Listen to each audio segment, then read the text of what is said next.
একবার নবী করিম সাল্লাল্লাহু আলাইহি সাল্লামের কাছে বলা হলো, হে আল্লাহর রাসূল, আমাদের একটা লোক, একজন পুরুষ আছে আমাদের মধ্যে, একজন পুরুষ ছিল আমাদের মধ্যে। এই লোকটা অনেক নামাজ কালাম পড়তো, খুব নামাজি হিসাবে প্রসিদ্ধ। ভালো করে খেয়াল করেন হাদিসটা, খুব ভালো করে। লোকটা খুব নামাজি কালামি হিসাবে সবার কাছে পরিচিত ছিল। কি হিসাবে পরিচিত ছিল? নামাজি। অনেক বেশি নামাজ পড়তো, 5 ওয়াক্ত তো বটেই, নফল সুন্নত সব নামাজ পড়তো, নামাজি মানুষ হিসেবে পরিচিত ছিল। শুধু তাই নয়, সে অনেক রোজা রাখতো। রমজানের রোজা তো রাখতোই, এর মানে হলো সুন্নত নফল আর বহু রোজা রাখতো। সে খুব রোজাদার মানুষ হিসেবে প্রসিদ্ধ ছিল। আরো শুনেন, শুধু এখানেই ক্ষান্ত নয়, লোকটা অনেক সাদাকা করত, প্রচুর 2 হাতে দান করত মানুষকে। ভাইরা আমার, প্রচুর পরিমাণ নামাজ, প্রচুর পরিমাণ রোজা, অনেক বেশি দান সাদাকা করত একটা মানুষ। এই কাজগুলা কি ভালো কাজ না ভালো কাজ না? নামাজ পড়া তো পড়া, আবার অনেক নামাজ পড়া, রোজা রাখা তো রাখা, আবার অনেক পরিমাণে রোজা রাখা, দান করা তো করা, আবার প্রচুর পরিমাণে দান সাদাকা করা। এটা কি ভালো মানুষের লক্ষণ না খারাপ মানুষের লক্ষণ? সাহাবায়ে কেরাম বলেন, হে আল্লাহর রাসূল, অনেক নামাজ রোজা অনেক দান সাদাকা করলেও এই লোকটার একটা অসুবিধা ছিল, যে তার পাশের বাড়ির লোকদের, পাশের ঘরের লোকদের, পাশের ফ্ল্যাটের মানুষদের, পাশের বিল্ডিংয়ের মানুষদের, প্রতিবেশী যারা ছিল তাদের সাথে তার সম্পর্কটা ভালো ছিল না, তাদেরকে একটু কষ্ট দিত। এই একটা সমস্যা ছিল। এখন এই লোকটার কি হবে? আল্লাহ তাআলা তার নবী সাল্লাল্লাহু আলাইহি সাল্লামের কাছে ওহী পাঠান জিবরিলের মাধ্যমে। এই লোকটার পরিণতি কোথায়, তার ঠিকানা কোথায়, এটা আল্লাহ তাআলা নবী সাল্লাল্লাহু আলাইহি সাল্লামকে জানিয়ে দিয়েছেন। তিনি বলেছেন, তোমরা যে লোকটাকে বলতেছো অনেক নামাজি, অনেক রোজাদার, লোকটা অনেক দান সাদাকা করে, অথচ সে প্রতিবেশীকে কষ্ট দেয়, শুনে রাখো, আল্লাহর ফয়সালা হয়েছে তার ব্যাপারে, সে জাহান্নামী। আল্লাহু আকবার। এরপরে সাহাবীরা বলেন, হে আল্লাহর রাসূল, আরেকজন মহিলা আছে, এটা তো পুরুষ, আরেকজন মহিলা আছে, এ আল্লাহর বান্দি, খুব বেশি নামাজ কালাম, খুব বেশি রোজা, খুব বেশি দান সাদাকা করতো, এরকম কোনো প্রসিদ্ধি বা পরিচিতি নাই মানুষের মাঝে। ফরজ নামাজগুলো করত, ফরজ রোজাগুলো রাখতো, ফরজ দান করত, অর্থাৎ মৌলিক বিষয় হয়তো ঠিক ছিল, কিন্তু অতিরিক্ত খুব বেশি করতেন, এরকম প্রসিদ্ধি, এরকম সুখ্যাতি, এরকম প্রশংসা মানুষের মুখোমুখি ছিল না। সাধারণ মানুষ বলা যেতে পারে। কিন্তু ভদ্রমহিলার একটা দিক ছিল যে তার আশেপাশে প্রতিবেশীর লোকেরা সবাই তার উপরে সন্তুষ্ট ছিল, সবার সাথে তার সুসম্পর্ক ছিল, কারোর সাথে সম্পর্ক সে খারাপ করতো না, কাউকে সে কষ্ট দিত না, এই জিনিসটা তার ছিল।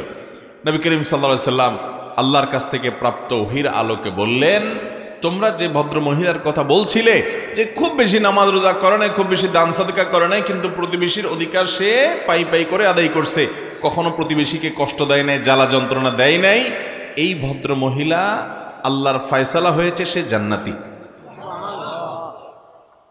ও ভাই, প্রতিবেশীর অধিকার বোঝার জন্য আর কি কিছু দরকার আছে? আহা, কিন্তু আমরা কয়জন মানুষ বুকে হাত দিয়ে আল্লাহকে সাক্ষী রেখে বলতে পারবো যে আমি একজন মুসলমান হিসেবে আমার আশপাশে থাকা মানুষগুলোকে আমি কোনো কষ্ট দেই না, কোনো ডিস্টার্ব করি না, কোনো ক্ষতি করি না, পারলে উপকার করি? এরকম বলার মতো, এরকম ইমানি শক্তি আছে, এরকম নিজের প্রতি নিজের আস্থা বিশ্বাস আছে, এইরকম বলার মতো মানুষ আমাদের সমাজে অনেক কম। ঠিক না বে ঠিক? আমরা নামাজ রোজার গুরুত্ব যতটা বুঝি, আমরা দান সাদাকার গুরুত্ব যতটা বুঝি, ওয়াজ মাহফিল করা, ওয়াজ শোনার গুরুত্ব যতটা বুঝি, বাবারে কোরআন এবং হাদিস এটা জানা বোঝার গুরুত্ব যতটা বুঝি, এই বোঝাটা ঠিক আছে, কিন্তু প্রতিবেশীর অধিকার সম্পর্কে আমাদের সমাজের বেশিরভাগ বেনামাজি আর বেদিনদার মানুষ তো পরের কথা, নামাজি দিনদার মানুষরাও আমরা সচেতন না। এ হাদিস বলছে, শত সহস্র নামাজি, শত সহস্র রোজাদার, শত সহস্র দান দক্ষিণাকারী মানুষ জাহান্নামে যাবে প্রতিবেশীর হক নষ্ট করার কারণে। আল্লাহ তাআলা আমাদের সংশোধন হওয়ার তৌফিক দান করুন। ভাইরা আমার, আব্দুল্লাহ ইবনে ওমর রাদিয়াল্লাহু তাআলা আনহু একজন প্রসিদ্ধ সাহাবী, খলিফাতুল মুসলিমিন ওমর ফারুক রাদিয়াল্লাহু তাআলা আনহুর ছেলে, অনেক জ্ঞানী একজন সাহাবী ছিলেন, আলিম সাহাবী আব্দুল্লাহ ইবনে ওমর রাদিয়াল্লাহু তাআলা আনহু। তার বাসায় একবার ছাগল জবাই করা হয়েছে, বকরি। কি জবাই করা হয়েছে ভাই? ছাগল বা বকরি জবাই করা হয়েছে। তিনি তার বাসার পরিবারের লোকদেরকে বললেন যে আচ্ছা, ছাগল যে জবা হলো, আজকে আমাদের বাসায় রান্না বাড়া হবে, খাওয়া দাওয়া হবে বুঝলাম, কিন্তু আমাদের পাশের বাড়িতে যে ইহুদি থাকে, প্রতিবেশী যে আছে, কোন ধর্মের অনুসারী? ইহুদি। এই ইহুদি প্রতিবেশী যে থাকে, আমাদের এই ছাগলের গোশত থেকে তার বাসায় পাঠানো হয়েছে কিনা, তাকে হাদিয়া দেওয়া হয়েছে কিনা, দুইবার জিজ্ঞাসা করেছেন যে আমাদের ইহুদি প্রতিবেশীকে আমাদের ছাগল থেকে গোশত দেওয়া হলো কিনা, দুইবার জিজ্ঞাসা করেছেন, একবার না। বাসার লোকজন বললেন না, তাকে দেয়া হয় না, মানে ইহুদি হোক প্রতিবেশী, সে অন্য ধর্মের অনুসারী, খ্রিস্টানও না, ইহুদি। খ্রিস্টানের চাইতে আরো ডেঞ্জারাস, তো তাকে দেওয়া হয়নি। তখন আব্দুল্লাহ ইবনে ওমর রাদিয়াল্লাহু তাআলা বলেছেন, শুনো, আমি নবী করিম সাল্লাল্লাহু আলাইহি সাল্লামের কাছ থেকে শুনেছি, তিনি বলেছেন, মাজাল জিবরিল ইউসিনি ফিল জার হাত্তা জানান্তু আন্নাহু সাইওয়ারিসু।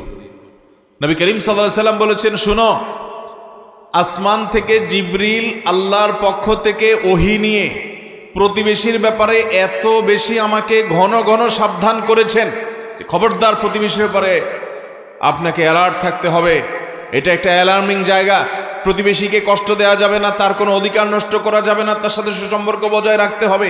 এত বেশি আমাকে আল্লাহর পক্ষ থেকে ওসিয়ত উপদেশ নিয়ে আসছে প্রতিবেশীর ব্যাপারে।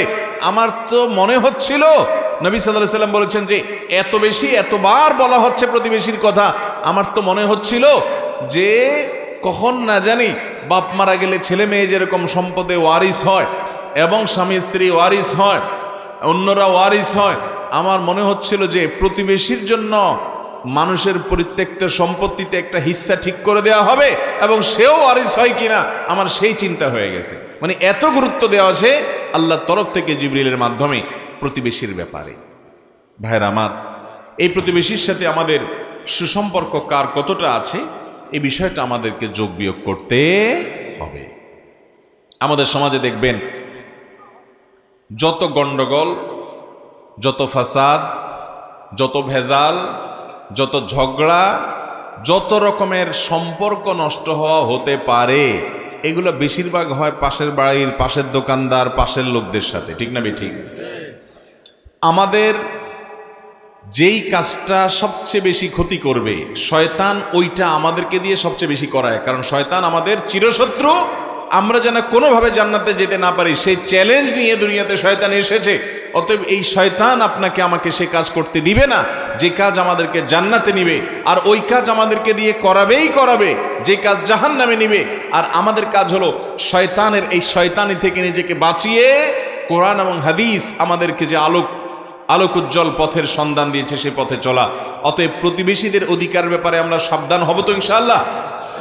মোহতারাম হাজরিন, আপনি খেয়াল করবেন আশেপাশে একটু তাকালেই যে পাশের জমির লোক, তার সাথে আইল ঠেলাঠেলিটা বেশি হয়, ঠিক না ঠিক? আইলই থাকে সেখানে, এই জন্য আইল ঠেলাঠেলি হয়। পাশের ঘরের লোক, তাদের সাথে দেখা যায় কথাবার্তাও নাই, জলছলও নাই, উঠা বসাও নাই, আসা যাওয়াও নাই, অথচ ওই অনেক দূরে আরেক ফ্যামিলি, তাদের সাথে খুব রিলেশন, খুব সম্পর্ক, খুব বন্ধুত্ব, তাদেরকে দাওয়াত দিয়ে এনে বাসায় বালাবুরা রান্না করে খাওয়ায়, প্রতিবেশী বেচারার দিকে তাকায়াও দেখে না, ঠিক না ঠিক? অনেক প্রতিবেশী আছেন শহরে, গ্রামে যাও আছে না আছে, শহরে বহু প্রতিবেশী আছে একই বিল্ডিংয়ে, পাশাপাশি ফ্ল্যাটে মাসকে মাস বরং বছরকে বছর পার করে দেয়, জানেও না যে পাশের ফ্ল্যাটের ভদ্রলোকের নাম কি, ভদ্র মহিলার নাম কি, তারা কি করে, কোথায় বাড়ি, কি খায়, কি পেশা, জানেও না। চাচা আপনা জান বাছা, শুধু নিজেকে নিয়ে ব্যস্ত আছে, প্রতিবেশীর দিকে তাকানোর সময়, ঠিক না ঠিক বলেন? ভাইরা আমার, কোরআন এবং হাদিসের যে ভাষ্যগুলো আমি তুলে ধরার চেষ্টা করেছি, আমার মনে হয় প্রতিবেশীর অধিকার সম্পর্কে একজন ইমানদার কতটা সতর্ক হওয়া উচিত এই হাদিসগুলোর দিকে তাকালে সেটি বোঝা যায়। ইসলাম আমাদেরকে সামাজিক হতে বলে ভাই, সামাজিক হতে বলে, আমাদেরকে বলে আমরা অন্য মানুষের কল্যাণে আন্তরিক হব। আমরা শুধু নিজের চিন্তা করব না, আমরা অন্যের চিন্তাও করব। আমি আমার চিন্তা করব, আমার আশপাশের লোকদেরকে নিয়ে ভাববো, তাদের কল্যাণ কামনা করব। এরকম যখন সবার কল্যাণকামী আপনি হবেন, তখন আল্লাহর প্রিয় বান্দা হতে পারবেন। দেখুন, শুধুমাত্র ইবাদত বন্দিগি যদি মানুষ জান্নাতে যেতে পারতো, হাদিসে বর্ণিত এই লোকটা জান্নাতে চলে যেতে পারতো। ইবাদত বন্দিগি মূল, সেটা তো করতেই হবে। ওইটার পাশাপাশি মানুষের অধিকার, বাবার কি অধিকার, মায়ের কি অধিকার, স্বামীর কি অধিকার, স্ত্রীর কি অধিকার, ভাইয়ের কি অধিকার, বোনের কি অধিকার, প্রতিবেশীর কি অধিকার জানতে হবে এবং সে অধিকার আদায় করতে হবে। ভাইরা আমার, তাহলে আজকের এই মাহফিল থেকে আসুন আমরা একটা চ্যালেঞ্জ গ্রহণ করে উঠি। সেটা হলো, পৃথিবীর যেখানেই আমি বসবাস করি না কেন, যেখানেই আমি থাকি না কেন, আমার আশেপাশে থাকা লোকদের সাথে সম্পর্ক ভালো রাখাটা আসলেই কঠিন। দূরের লোকদের সাথে সম্পর্ক ভালো রাখা সহজ, কাছের লোকদের সাথে সম্পর্ক ভালো রাখা কঠিন। কারণ কি? কারণ হলো একসাথে থাকতে গেলে তার দোষ ত্রুটি আমার নজরে পড়ে, তার দ্বারা আমার হয়তো একটা ক্ষতি তার অজান্তে হয়তো হয়ে যায়, তখন সম্পর্ক নষ্ট হয়, ঝগড়াঝাটি হয়, টুনটান হয়, কথা বাড়াবাড়ি হয়, ঠিক না বে ঠিক? আর এই জায়গাটাতে আমাকে চ্যালেঞ্জ নিতে হবে যে আমার প্রতিবেশী, আমার আশেপাশে থাকা লোক আমার যদি অধিকার নষ্ট করে, আমাকে যদি কষ্ট দেয়, তার জ্ঞাতসারে কিংবা অজ্ঞাতসারে, জেনে বা না জেনে, বুঝে বা না বুঝে, উনি যদি কষ্ট দেয়, আমি চ্যালেঞ্জ নিব জান্নাতের পথযাত্রী হিসেবে আমি কখনো আমার আশেপাশে থাকা প্রতিবেশীকে কষ্ট দেব। আল্লাহ আমাদেরকে আমল করার তৌফিক দান করুন। চেষ্টা করবো তো ইনশাআল্লাহ। আসুন একটু পাক্কা নিয়ত করে ফেলি ভাই, আমাদের কোন প্রতিবেশীকে আমরা কষ্ট দেব। ইয়াহুদি, চিন্তা করেন, মুসলমান না, ইয়াহুদি প্রতিবেশী। আল্লাহ নবী সাহাবী তাদের ব্যাপারে পর্যন্ত সাবধান আছেন। আমাদের আশেপাশে থাকা হিন্দু কিংবা অন্য ধর্মের মানুষ যারা আছেন, কয়দিন আমরা আমাদের প্রতিবেশী হিসাবে তাদের বাসায় হাদিয়া পাঠিয়েছি, আপনি চিন্তা করেন তো। একটু হাদিয়া, একটু খাবার পাঠিয়েছেন, একটু উপহার পাঠিয়েছেন, এগুলো আমরা চিন্তাও করি না। মুসলমান আখলাক, আচরণ, ম্যানার্স, মানুষের সাথে আচরণ, মানুষের অধিকার, এগুলো ছাড়া একজন মুসলমান, পূর্ণাঙ্গ মুসলমান হওয়ার কোনো পথ খোলা নাই। আমি বারবার বলার চেষ্টা করি, এই কোরআনে নামাজ সম্পর্কে এত খুলে খুলে, এত ডিটেইল আল্লাহ তাআলা বলেন নাই। এজমালি কথা বলেছেন, পাইকারি কথা বলেছেন, খুলে খুলে বলা হয়েছে হাদিসে। কিন্তু আপনি কোরআন খুললে দেখবেন, কোরআনের পাতায় পাতায় দেখবেন, জায়গায় জায়গায় দেখবেন মানুষের অধিকার সম্পর্কে, কিভাবে মা বাবার প্রতি আচরণ করতে হবে, কিভাবে প্রতিবেশীর প্রতি আচরণ করতে হবে, কিভাবে এমনকি অন্য ধর্মের মানুষের সাথে আচরণ করতে হবে, খুলে খুলে প্রতিটা বিষয়। কারোর বাড়িতে গেলেন, অনুমতি দিল না, তাহলে না ঢুকে আপনি চলে আসবেন, তারপরেও না বলে ঢুকতে যাবেন না, সালাম দিবেন, অনুমতি প্রার্থনা করবেন। আপনি এভাবে দেখবেন ম্যানার্স এবং আখলাক, এমন আচরণ এই কোরআনের পৃষ্ঠায় পৃষ্ঠায় শেখানো হয়েছে। আজ পৃথিবীতে মুসলমানদের মধ্যে নামাজ কালাম পড়া মানুষ পাওয়া গেলেও আখলাকওয়ালা, মানুষের অধিকার আদায়ে সচেতন সতর্ক মুসলমান পাওয়া যায় না। আমরা ভালো মুসলমান হওয়ার চেষ্টা করব তো ইনশাআল্লাহ। আল্লাহ রাব্বুল আলামিনের কাছে আসুন দোয়া করি যে আল্লাহ, আমরা আমাদের যত প্রতিবেশী আছে, আমার ডানে, আমার বামে, আমার সামনে, আমার পেছনে, সবসময় প্রতিবেশীদের ব্যাপারে আমরা আন্তরিক হব, খোঁজ খবর রাখবো, তাদের হকগুলো আদায় করবো চেষ্টা করবো তো ইনশাআল্লাহ। শর্টকাটে জান্নাতে যেতে পারবেন, শর্টকাটে জান্নাতে যেতে পারবেন। মৌলিক কাজগুলো সব ঠিকঠাক রাখবেন, কোনো মানুষের অধিকার নষ্ট করবেন, ব্যাস, খুব শর্টকাটে জান্নাতে যেতে পারবেন। আমলের পাহাড় নিয়ে দাঁড়িয়ে আছেন, অনেক আমল করেন, কোরআন খতম করেন, জিকির আজকার করেন, তাসবিহ তেলাওয়াত করেন, দোয়া দুরুদ করেন, বহুত আমল আছে, মাগার মানুষের অধিকার আদায়ের ব্যাপারে আপনার খোঁজ খবর। কোরআন এবং হাদিস সম্পর্কে আমার ক্ষুদ্র যতটুকু ধারণা এবং ইলম হয়েছে, সে আলোক আমি বলতে পারি ভাই, জান্নাত বহুদূর, হবো তো ইনশাআল্লাহ। দেখেন, প্রতিবেশী, তার সাথে আমাদের অনেক ঝামেলা হতেই পারে, কারণ সে পাশে থাকে। আর এই জায়গাটাতেই আমাকে কি নিতে হবে? চ্যালেঞ্জ নিতে। আমরা যখন বাসে কোথাও যাতায়াত করি, চেয়ার কোচে বা এই জাতীয় কোনো গাড়িতে, আপনি খেয়াল করবেন অনেকে দেখা যায় যে বাসের যখন বসে আছেন আপনি, আপনার পাশের সিটেলা কিন্তু আপনার প্রতিবেশী, 6 ঘন্টার প্রতিবেশী, 5 ঘন্টার প্রতিবেশী, পাশাপাশি যাচ্ছেন, ঠিক না ঠিক? পুরো বাসের যত যাত্রী আছে, এই যাত্রীদের মধ্যে আপনার পাশের সিট, আপনার সামনের সিট, আপনার পিছনের সিটে যে যাত্রীরা, তাদের অধিকার অনেক বেশি, কারণ তারা আপনার প্রতিবেশী যাত্রী, অন্যরা একটু দূরের যাত্রী। কথা কি বুঝাইতে পারছি? এখন আপনি খেয়াল করবেন যে অনেক সময় বাসের ভিতরে, আমি তো অনেক সময় দেখেছি, আপনারাও দেখবেন যে চেয়ার কোচ, চেয়ার যে বাস আছে, চেয়ার কোচ যে বাস আছে, এই বাসগুলোতে দেখা যায় ওই যে হ্যান্ডেল দিয়ে কি করা যায়, সিটটা একটু ডাউন করা যায়, যায় না? সিটটা ডাউন করে আরাম করে একটু শোয়া যায়, ভালো করে আয়েশ করে একটু বসা যায়, তাই না? তো অনেকে আছে দেখবেন যে এমন জোরে ডাউন করে, পিছনের যে প্রতিবেশী যাত্রী বেচারা আছে একেবারে তার কোলের উপরে, বুকুর উপরে যায় সিট পড়ে, ঠিক না ঠিক? আর ওই প্রতিবেশীও দেখা যায় সেও আবার কম যায় না, অনেক সময় দেখা যায় সেও আবার রেগে অগ্নিশর্মা হয়ে বলে, এ ভাই মাথা মুতা ঠিক আছে আপনার? পাগল হয়ে গেছেন আপনি? আমার গায়ের উপর উঠবেন? এসব দৃশ্য আপনারা দেখছেন না দেখেন নাই? আহা, যদি আমরা প্রতিবেশী সম্পর্কে, প্রতিবেশী অধিকার সম্পর্কে সচেতন হতাম, তাহলে সিটটা ডাউন করার সময় পিছনে ভাইকে বলতাম, ভাই আমি একটু ডাউন করতেছি, একটু রেস্ট করতে হবে আমার, তো আপনার কষ্ট হলে বা বেশি ডাউন হয়ে গেলে একটু বললেন, এটা বলতাম। আর পেছনের লোকও বলতো, ভাই আর একটু উঠানো গেলে একটু ভালো হয়, যদি আপনার অসুবিধা না হয়, আমার একটু কষ্ট হচ্ছে। আর না হলে ভাই ঠিক আছে, এটা ঠিক আছে ভাই। এটা হলো মুসলমানের আচরণ। আর আগে যেটা বললাম যে ধাপ করে ডাউন করে আরেকজনের বুকের উপরে দিছেন, পিছনের দিকে তাকায় দেখতেছেন সে আগুন হয়ে রয়েছে, বলছে ভাই পাগল হয়ে গেছেন, আমার গায়ের উপরে উঠবেন? আপনি তখন পাল্টা আবার বললেন কি, যে ভাই আপনিও পিছনে ছেড়ে দেন, আপনার নিষেধ করছে কে? বলে কি বলে না? বলেন।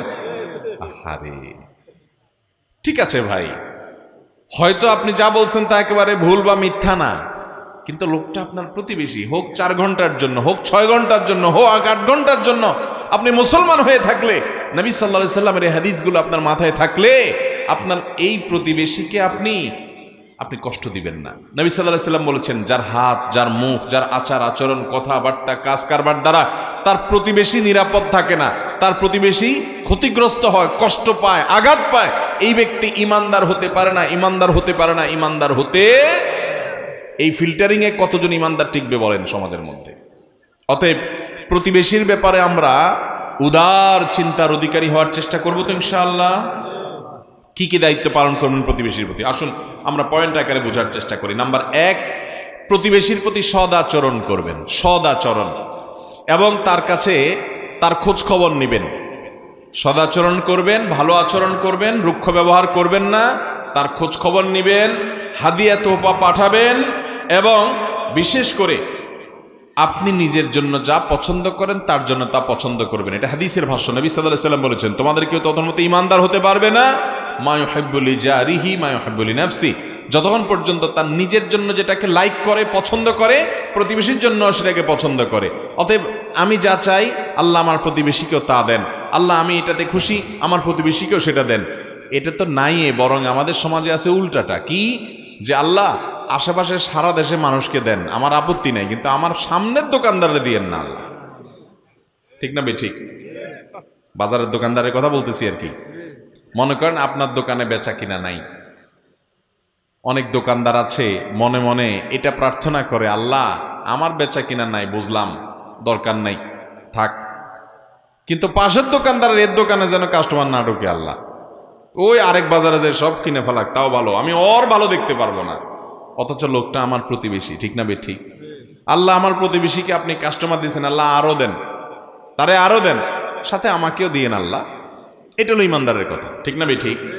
ভাইরা আমার, এই যে মনটা আছে না, মনটার ভিতরে যখন কুটিলতা থাকবে, ষড়যন্ত্র থাকবে, হিংসা থাকবে, শত্রুতা থাকবে, বিদ্বেষ থাকবে, লাগালাগি থাকবে, এই মন আপনাকে জান্নাতে যেতে দিবে না ভাই। আল্লাহ কোরআনে বলেছেন, ইয়াউমা লা ইয়ানফাউ মালুন ওয়ালা বানুন, ইল্লা মান আতাল্লাহ বিকলবিন সালিম। দুনিয়ার সম্পদ, সন্তান, জমি জমা, টাকা পয়সা, প্রভাব, প্রতিপত্তি, নেতাগিরি, এগুলো কিচ্ছু আল্লাহর কাছে কাজে আসবে না, কোনো কিচ্ছু কাজে আসবে না। ইল্লা মান আতাল্লাহ বিকলবিন সালিম। কিন্তু কেউ যদি আল্লাহর কাছে একটা মন নিয়ে যায়, যে মনটা ফ্রেশ, দোকানদার হইয়া পাশের দোকানদারের কল্যাণে তার অসুবিধা হয় না, প্রতিবেশী হইয়া প্রতিবেশীর কল্যাণে তার কষ্ট লাগে না, বরং সে আরো খুশি, আল্লাহ আমার প্রতিবেশীকে আরো দেন, মনটাকে ফ্রেশ রাখে, পরিচ্ছন্ন রাখে, পবিত্র রাখে, ভালো রাখে, এই ব্যক্তির এই ভালো মনটা তার আল্লাহর কাছে উপকারে দিবে, জান্নাতে নিয়ে যাবে ইনশাআল্লাহ। অতএব মনটাকে ভালো করবো তো ইনশাআল্লাহ। প্রতিবেশীর সাথে যদি ঠেলাঠেলি, তার সাথে যদি মামলা মোকদ্দমা, ঝগড়াঝাটি, গন্ডগোল ফাসাদ থেকেও থাকে, আজকে থেকে এটা ভালো করার চেষ্টা করবো তো ইনশাআল্লাহ। আল্লাহ আমাদেরকে সে তৌফিক দান করুন। তাহলে প্রতিবেশীর যে অধিকার, এক নম্বর অধিকার হলো যে তার সাথে সদাচরণ করতে হবে। কি আচরণ করতে হবে ভাই? সদাচরণ, সুন্দর ব্যবহার করতে হবে। হাদিয়া উপঢৌকন দিতে হবে, উপঢৌকন পাঠাতে হবে, এবং নিজের জন্য যা পছন্দ করবেন তার জন্য তা পছন্দ করবেন। আমরা ছোটবেলায় একটা আমল দেখেছি মা চাচিদের কাছে, আপনারাও দেখেছেন, আমাদের এই লক্ষ্মীপুরে তো বটেই, যেহেতু আমি এলাকার সন্তান, আমি দেখছি, আপনিও দেখছেন, যেহেতু আমরা একই এলাকার, আর সারা বাংলাদেশেও বিভিন্ন এলাকাতে আমলটা আপনারা অনেকে দেখেছেন। ছোটবেলায় যখন দেখছি তখন বুঝি নাই যে এটা তো মা চাচিরা নিজেরা করে নাই, এটা তো হাদিসের ডাইরেক্ট নির্দেশ। এই বিশেষ করে আমাদের এই অঞ্চলে আলেম ওলামা বেশি ছিলেন, যার কারণে অনেক প্রচলন আছে যেগুলো সরাসরি হাদিসের উপরে আমল আমরা জানি না, ওলামা একরাম চালু করে দিয়ে গেছেন, কিন্তু সেগুলো আজ হারিয়ে গেছে সমাজ থেকে। সেটা হলো, আমরা ছোটবেলা, আমি নিজে কত দেখেছি যে আমার মা তরকারি রান্না করেছেন, গোশত তো আর প্রতিদিন রান্না হতো না, হঠাৎ অনেকদিন পর একটু গোশত রান্না হয়েছে, তো বাটিতে করে একটু গোশত, একটু ঝোল, একটু আলু দিয়ে একটা ট্রে বা কোনো কিছু দিয়ে বলতেন ওই তো চাচির ঘরে দিয়া। আপনারা এই কালচার দেখছেন? দেখেন নাই? ঈদের দিন তো এমন ঈদ জীবনে একটাও গেছে কিনা জানি না, যে ঈদে মা সেমাই রান্না করে, পায়েস পিন্নি রান্না করে, বিভিন্ন কিছু রান্না করে একটু একটু করে দিয়া আশেপাশে সব ঘরে ঘরে পাঠায় নাই, এমন একদিনও হয় নাই, প্রত্যেকটা ঈদে পাঠাইছে। আবার মা চাচিরাও আবার আমাদের ঘরে পাঠাইছে, এরকম আপনারা দেখেন না এই দৃশ্য? এখন কি খুব বেশি দেখেন? আহা, আমরা শেষ হয়ে যাচ্ছি ভাই, আমরা শেষ হয়ে যাচ্ছি। নবী করিম সাল্লাল্লাহু আলাইহি সাল্লামের স্পষ্ট একটা হাদিস, এই হাদিস যখন পড়লাম আমি, তখন আমি অবাক হয়ে গেলাম, হায় হায়, এই হাদিসের উপর আমলই তো আমাদের মা চাচিরা করতো। হাদিস পাইল কোত্থেকে? ওলামা একরাম অধ্যুষিত এলাকা বৃহত্তর নোয়াখালী, তারা ঘরে ঘরে হাদিসের উপরে আমলগুলোর প্রচলন দিয়ে গেছেন। মানুষ জানতো না যে এটা নবী সাল্লাল্লাহু আলাইহি সাল্লামের নির্দেশ, কিন্তু চমৎকার একটা সৌন্দর্য ছিল। এটা শুধু এই এলাকা নয়, সারা দেশেই হয়তো ছিল, কিন্তু আমরা এলাকা বেশি দেখেছি, এটা ঘরে ঘরে দেখেছি। একেবারে আজন্ম কৃপণ মানুষ যে, সেও প্রতিবেশীর বাসায় কিছু দিত। হাদিসে আসছে, নবী আলাইহিস সালাম বলেছেন, তুমি যখন গোশত রান্না করবা, গোশতের পরিমাণ যদি খুব বেশি না থাকে, একটু ঝোলটা বাড়াই দিও, যাতে করে তোমার প্রতিবেশী বাসায় একটু দিতে পারো। প্রতিবেশী বাসায় যেন একটু দিতে। আজকাল সবাই দিনকাল ভালো ভাই, আলহামদুলিল্লাহ, সবাই খেয়ে পরে একটু ভালো আছে আগের তুলনায়। এই জন্য সবাই শুধু নিজের চিন্তা করি, আশপাশের চিন্তা আমরা করি না। এই জন্য আমাদের সন্তানগুলো অমানুষ হচ্ছে। তরুণরা, যুবকরা ম্যানার্স, ভদ্রতা, মনুষ্যত্ব তারা আজ ভুলে গেছে ভাই। এর অন্যতম কারণ পরিবার থেকে শিক্ষাটা নাই। আমরা আমাদের সময় দেখেছি তরুণরা মুরব্বিদেরকে দেখলে শ্রদ্ধা করে রাস্তার পাশে কাচুমুচু করে দাঁড়িয়ে অবনত হয়ে শ্রদ্ধার সাথে সালাম দিত। লোকটা কি পয়সাওয়ালা, ক্ষমতাওয়ালা, কে, এটা দেখার বিষয় না, লোকটা একজন বৃদ্ধ মানুষ, বয়স্ক মানুষ, সম্মান করত। ছিল না এগুলো? বাসে যখন পাবলিক পরিবহনে উঠতাম, দেখতাম যে আপনার একজন মুরব্বী চাচা উঠছে, যুবকরা কয়েকজন উঠে দাঁড়ায় যেত সিট থেকে, বাবা বসেন, চাচা বসেন। দেখতেন না আপনারা এগুলা? এখন আছে এগুলা? এখন পারলে মুরব্বীরে বলবে, চাচা আমার একটু হাঁটতে কষ্ট হয়, আপনি একটু বসেন তো, আপনার গাড়ায় উঠি। ভাবখানা এরকম না? আহা, ঢাকার এক রিকশাওয়ালা চাচা একবার খুব দুঃখ করে আমাদের পরিচিত এক সাংবাদিক ভাই তার ঘটনা লিখছিলেন। বলেন যে দুঃখ করে এক রিকশাওয়ালা চাচা বলছেন যে বাবা রে, মনের ব্যথা কাকে বলবো, আমার ছেলের বয়সও না, আমার ছেলেও এর চেয়ে বড়, আমার মেয়েগুলোও এর চেয়ে অনেক বড়, এরকম পিচ্ছি পিচ্ছি পোলাপান হারাম সম্পর্ক করে, অবৈধ সম্পর্ক করে, হারাম রিলেশন করে, তথাকথিত বয়ফ্রেন্ড গার্লফ্রেন্ড নিয়ে এসে রিক্সা উঠে যাহা তা আচরণ করে, কিছু বলতে গেলে ধমক দিয়ে বলে এই রিক্সাওয়ালা চালাও তুমি বুড়া, তোমার কি কথা। আমাদের সন্তানরা আজ পশুত্বের গুণাবলী তাদের মধ্যে আজ চলে আসছে, মনুষ্যত্বের গুণাবলী আমাদের সন্তানদেরকে আজ হারিয়ে যাচ্ছে, ঠিক না বেঠিক? এর অন্যতম কারণ হলো পরিবার থেকে কোনো নীতি নৈতিকতা আদর্শের শিক্ষা চর্চা হয় না। ভাইরা আমার, সেজন্য প্রতিবেশীর অধিকার স্বরূপ ওই নবী সাল্লাল্লাহু আলাইহি ওয়াসাল্লামের সুন্নাহ আলোকে তাদের ভাষা আপনি দেখেন, ইহুদি অন্য ধর্মের অনুসারীদের বলে মুসলমানদের জন্য আল্লাহ কোরআনে বলেছে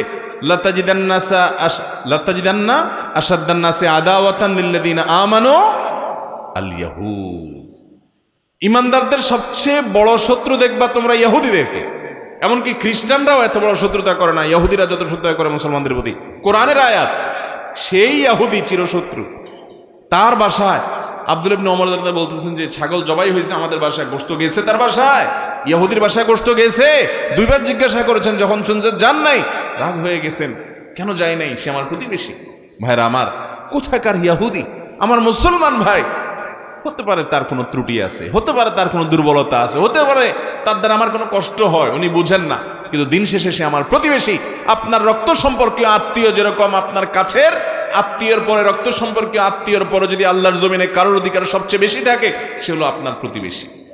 অতএব প্রতিবেশীর প্রথম অধিকার হলো তার প্রতি সদাচরণ করা, হাদিয়া তোফা দেওয়া, উপহার উপঢৌকন দেওয়া, খাবার দাবার পাঠানো, সুন্দর কথাবার্তা বলা, তাদের কল্যাণ চাওয়া, তাদের উপকার চাওয়া, তাদের ক্ষতি না চাওয়া, যে আমার প্রতিবেশীর ভালো কিছু হোক। এটা আদায় করবো তো ইনশাআল্লাহ। নাম্বার 2, প্রতিবেশীর কোনো প্রাইভেসি নষ্ট করা যাবে না। তাদের কোনো ব্যক্তিগত বিষয় যেগুলো ছিদ্রান্বেষণ করলে, জানলে তাদের ব্যক্তিগত অধিকার নষ্ট হয়, সেগুলো নষ্ট করা যাবে না। আপনি খেয়াল করবেন, গ্রামে শহরে সব জায়গায় প্রতিবেশীর জন্য কোনো দুর্বল কোনো পয়েন্ট পায় তো অনেকে আছে দেখবেন কান খাড়া করে শুনে রাখে, ঠিক না ঠিক? গ্রামে অনেক মহিলা আছে দেখবেন যে তাদের চোখগুলো এক একটা সিসি ক্যামেরার মতো, যে পাশের বাড়ির মহিলা কোনো কারণে স্বামীর সাথে একটু তর্কাতর্কি হইল আর কি, বেড়ার ফাঁক দিয়ে এমনি করে চোখ দিয়ে তাকায় থাকে, ঠিক না ঠিক? কান পাইতে থাকে, একদম পারে না, ওয়াল ভেদ করে শোনার চেষ্টা করে, একটু দুর্বল পয়েন্ট পাইলে তারে ঘায়েল করবে পরে। এই রোগটা আছে না নাই? ভাইরা আমার, কারোর বাসা বাড়িতে উকি মারে যে উকি, হাদিসে আসছে ওর চোখ তুলে ফেলার মতো অপরাধ করছে, এত বড় ডেঞ্জারাস অপরাধ। কিন্তু অপরাধটা অনেকেই করে কি করে না, তার ব্যক্তিগত দুর্বল বিষয় থাকতে পারে। এখানে আমি কান দেওয়া, চোখ দেওয়া, ওইটা আবিষ্কার করার চেষ্টা করা, দোষ বাহির করার চেষ্টা করা, ওটা পিছে লাগা, এটা একটা নিকৃষ্ট মানুষের চরিত্র, কোনো ভালো মুসলমানের চরিত্র হতে। অতএব প্রতিবেশীর অধিকারের মধ্যে থেকে এটাও গুরুত্বপূর্ণ যে তাদের ব্যক্তিগত বিষয়গুলোকে খুব হেফাজত করার চেষ্টা করা। প্রতিবেশীর স্ত্রী, প্রতিবেশীর মেয়ে, তাদের যে সমস্ত মহিলারা আছে তাদের ব্যাপারে দায়িত্বশীল হওয়া, তাদের দিকে দৃষ্টিপাত না করা, বাজে দৃষ্টি না দেওয়া। নবী করিম সাল্লাল্লাহু আলাইহি ওয়াসাল্লাম একটা হাদিস শুনেন, তিনি বলেছেন কেউ যদি কোনো মহিলার সাথে জেনা করে, একটা জেনার গুনাহ লেখা হবে, একটা জেনা করলে। কোনো এক মহিলার সাথে জেনা লিপ্ত হয়েছে, তার আমলনামায় কবিরা গুনাহ, মহাপাপ লেখা হবে, সে একবার জেনা করেছে এটা। কিন্তু যদি কেউ তার প্রতিবেশীর কোনো মহিলার সাথে, মেয়ের সাথে জেনা লিপ্ত হয়, তাহলে তার প্রতিবেশী ভাইয়ের অধিকার নষ্ট করলো, তার অজান্তে তার পরিবারের কোনো মেয়ের চরিত্র হননের কাজ করলো, তাহলে নবী করিম সাল্লাল্লাহু আলাইহি ওয়াসাল্লাম বলেছেন তার আমল নামাতে 10টা জেনা করলে যে পাপ হয় সে পাপ লেখা হবে। ভাইরা আমার, আমাদের অনেকে আছে উকি মেরে আমাদের আশেপাশের প্রতিবেশীদের, মহিলাদের, তাদের ব্যক্তিত্ব আছে সেটাকে আমরা নষ্ট করি, খর্ব করি, প্রাইভেসি নষ্ট করি এবং তাদের পর্দার বিধানটাকে লঙ্ঘন করি এবং তাদের প্রতি আমাদের দায়িত্বহীনতার পরিচয় দিই। অতএব এটা করা যাবে না। নাম্বার 3, প্রতিবেশী যদি অসুস্থ হয় তাকে দেখতে যাবেন। তার যদি কোনো অসুবিধা হয় তার ব্যথায় ব্যথিত হবেন, তার কোনো আনন্দ হলে সে আনন্দে আপনি আনন্দিত হবেন, তার সাথে পরিচিত হবেন। বহু প্রতিবেশী আছে যে তার পাশের বাড়িতে যদি জিজ্ঞেস করা হয়, বিশেষ করে শহরের কথা বলছি, নামও বলতে পারে না যে পাশে কে থাকে, কি করে, কিছুই জানে না। কারণ কোনো যোগাযোগ উঠা বসা নাই। আর 4 নম্বর সর্বশেষ যেটা বলবো তা হলো আপনার দ্বারা যেন তার কোনো কষ্ট না হয়। গ্রামে কষ্ট এক ধরনের হয়, শহরে কষ্ট আরেক ধরনের হয়। গ্রামে কি কষ্ট হয়? কথার কথা, ধরুন দৃষ্টান্তস্বরূপ মোরগ ছাগল দিয়া, হাঁস দিয়া, গরু দিয়া, গৃহপালিত পশু পাখি দিয়া ডিস্টার্ব করে প্রতিবেশীর, আছে না নেই? আপনার হাঁস মোরগ যায় তার পুরা জায়গাটা নষ্ট করে, সব যেখানে সেখানে মুখ দেয়, কষ্ট দেয়। আপনার উচিত এটাকে নিয়ন্ত্রণ করা। অনেক প্রতিবেশী আছে নিজের জায়গাতে গাছ লাগাবে, কিন্তু গাছের ডাল পালা সব যায় পড়বে কোথায়? শুধু আরেকজনের জায়গায়। এমন ভাবে পড়বে ওই বেচারার ওই জায়গা শেষ, ওইটা আর কোনো কাজে লাগবে। কিছু বললে বলে যে হ্যাঁ জায়গার গোড়া তো আমার এখানে, কিন্তু আগা আরেক জায়গায়। এরকম 2 নম্বর করা মানুষ আছে না নাই? আরে ভাই, সে ইমানওয়ালা মানুষ কি নাই যে আল্লাহকে খুশি করবার জন্য জান্নাতের আশায় ওই গাছের ডাল সব কেটে ফেলে দিবে? ঠিক আছে, আমি সব গাছের ডাল কেটে ফেলে দিলাম, কয়টা গাছ এটা কেটে যদি আমি জান্নাত পাই অবশ্যই সেটা আমার জন্য লাভজনক, ঠিক না ভাই? ঠিক ভাইরা আমার, শহরে দেখবেন যে কথার কথা আপনার ছোট্ট একটু জায়গা, সিঁড়ির রুম, হ্যাঁ, ফ্ল্যাটের দরজার সামনে এত জুতা এলোমেলোভাবে রেখে দিছে যে পাশে ফ্ল্যাটের লোকদের চলাফেরাতে অসুবিধা হয়, আছে না নাই? ময়লাটা বের করে এমনভাবে রেখে দিছে ভদ্রলোক তার ঘরের তার ফ্ল্যাটে ঢুকতে নাকে হাত দিতে দিতে ঢুকা লাগে, যেখানে সেখানে ফেলে দিছে, ঠিক না ভাই? ঠিক। ঢাকা শহরে যত খালি জায়গা আছে, আমি প্রায় বলি যত খালি জায়গা আছে, খালি জায়গা তো খুব বেশি একটা নাই। মনে করেন আশেপাশে সব বিল্ডিং হয়ে গেছে, একটা জায়গা এখনো খালি আছে, এটা এখনো বিল্ডিং হয় নাই। তো আশেপাশে বিল্ডিংগুলো থেকে দেখবেন জানালা দিয়া যত ময়লা আবর্জনা আছে, মাসে 50 টাকা 100 টাকা ময়লাওয়ালার বিল দিবে। এই টাকা বাঁচানোর জন্য ওই বস্তা ভর্তি পলিথিন ভর্তি সব ময়লা ওই জায়গায় ফেলা। খালি কোনো জায়গা থাকলে দেখবেন ওটা ময়লার বাগার হয়ে গেছে, ঠিক না ভাই? ঠিক। আহা, কি মুসলমান আমরা! অতএব কোনোভাবে আমাদের প্রতিবেশীদেরকে কোনো কষ্ট দেওয়া যাবে, তাদের কোনো কষ্টের কারণ হওয়া যাবে।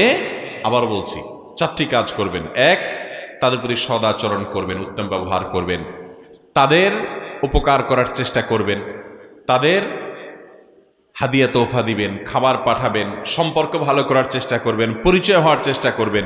অনেক প্রতিবেশী আছে মিশতে চায় না, আপনি আপনার দায়িত্বটা পালন করেন, তিনি না চাক।